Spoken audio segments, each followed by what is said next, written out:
Right guys, welcome back to the build. Just a little update for you, just to show you the progress of the last few days.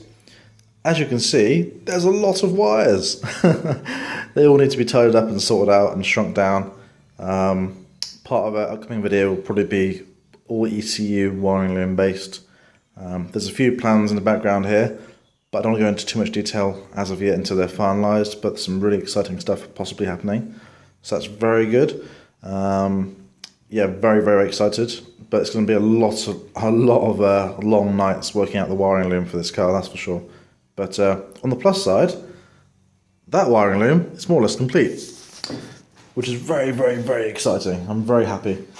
So now, as you guys know, there was a bit of issues regarding wiring, and we had a few problems with some miswired wires in the loom, which were made in the factory, which is a bit of a shame, but we figured those out. But now, if I turn this on, we have some lights.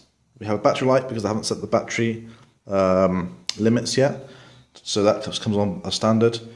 We've got a fuel gauge light saying there's low fuel because guess what? There's low fuel. I can turn the lights on, or side lights on. You can't really see it, but the side lights do kind of flash on and off, which is good. High beams, yeah. Oh, there you are. There is another one down there, I promise. There. So they work, that's good. We can flash, which is brilliant, and we can have them on permanently, which is awesome. So that's all really exciting. We've got hazard lights, which is really cool. We've got indicators. Oh, wrong one, that's the indicator. So the other side doesn't work currently because I haven't got a bulb installed on that side, but it does work, I'll show you. What else have we got on here? We've got handbrake light, which is really cool. Sorry about the camera, it's not really going in focus. I need to get myself a proper camera at some point. Any recommendations on a good little video camera for doing blogs, please let me know. Because phone cameras just aren't the best, I have to admit. Right, what else is up on here? We've got... oh yeah, fog lights. Yeah, the fog lights. Oh, the cheeky buggers.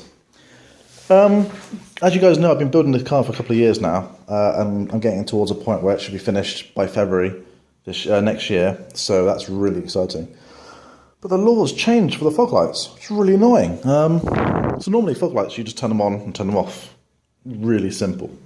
Now the UK law for the IVA says it have to have it, so when you have the fog lights on, and you've been driving, and you turn the headlights off and ignition off, the fog lights will not turn back on again when you restart the car and put the lights on. I guess lots of people have been driving around with their fog lights on and just annoying people. What that means is I've had to basically install a special circuit in here, which costs about £35 just for the little chippy thing, which basically turns it off for me. I'll show you how it works. Basically, get in the car, turn the ignition on, put your lights on, as you would do normally. So your lights are on, it's all good. Happy days. Oh, it's now foggy. Okay, got to turn my light on. So go to the switch, over here. Fog lights are now on. Look at the fog light bulb down here. That's good. And that is my temporary fog light, which does work. Right, so then I turn the car off. Right, turn the headlights off. Car off fully. There, job done. Turn the car on again. Turn the lights on. No fog lights. Yeah, that actually it works. It's really, really cool and everything else. I get it. The lights are off, the little switch is off, and the little circuit board is actually, I've wired it into here. There's a little circuit in there, which controls it all. So it wasn't too much of a pain to do, but I was just like, really? No, I've got to do this to the car now because people have forgot to turn their lights off. It's just annoying that I've got to spend extra money because people are idiots. But hey, that's the way it is. At least it's fixed now and works. What else got on here? Finished. Oh, we also finished the fuel sender wiring. That's all nicely done and bound with this kind of nice tape stuff. Bit very kinky there actually, I'm not happy with that, but I'll fix that and make that better. So in here, we've obviously, I've said in all videos before, we've got the Mazda MX-5 Mazda MX-5 fuel sender and a Mazda RX-7 fuel pump. That seems to be working really well and just goes quite nicely. and that's a Walbro fuel pump as well, so that's a decent bit of kit. Earthing strap. The fuel tank is going to be mounted on some bicycle tyres in the tubes, basically, or some rubber, and that mounts across kind of the chassis rails going from here across and then down as well onto these little strap things. So on there, there'll be like rubber to insulate this, stop it wearing out the aluminium tank. But because of that, I need to basically earth it. So that'll be mounted onto here, or a bolt hole somewhere, and then down to the earthing point down here. So that's nice and easy. No hardship there. Basically the rear tub is done. Regards to wiring, there's nothing else to do here, apart from just connect wires and lights and stuff. As you can see, like number plate lights, focus. This camera really is bad. Anyway, got reverse lights. It's all here ready to go actually, so that's good. I've ordered a rear tub. It's going to take a month for the rear tub to be made and delivered. So that's pretty exciting. As soon as that arrives, I can then put the tub on, put the rear wings on. I need to get the sheet and start doing the aluminium sheet work for the chassis. That is arriving tomorrow or Monday. So hopefully in the next video you might see some body panels on here, which is pretty good. Battery is being relocated in the footwell. There's also getting a smaller battery as well. That one's too big for my liking, so that's going to be shrunk down a little bit and stuck in the footwell. Give you a nice bit of space on the scuttle panel for fitting pretty stuff. Gonna have some sponsor stickers on there as well, in the engine bay, so when you open up the bonnet it's all like, you know, look at this, you've got some nice bits and bobs in there in regards to the people which have been giving me help with the car, so that's fantastic. What else? Oh, radiator fans now installed. That's going to be wired up later on this afternoon. All the wires are here ready to go. That's the actual wires for it, which is nice and easy. It goes to the actual fan itself. That's the sensor wires, which go down to the other corner. Really simple stuff, to be honest. Not hard at all. The hard bit is just making sure it's all functioning and working, and then trying to fix it when it's not working. What else is installed? Oh, you've got a clutch slave cylinder installed now. There we are. Clutch slave cylinder and a clutch master cylinder right here. So that is like designed perfectly. I'm really happy with that. Literally a little loop, like a flexible line loop, going from the slave to the master, and that's it. So simple and so good. Anyway, so that's installed. That works, I think.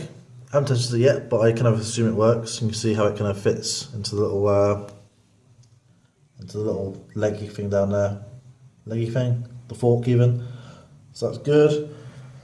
So anyway, yeah, not much really apart from that. Oh yeah, garage has changed a little bit. Garage is a bit more organised and tidier. We've got like work unit and stuff. Just stuff I've built just to make my life easier. It's got a panel, just general bits and bobs really.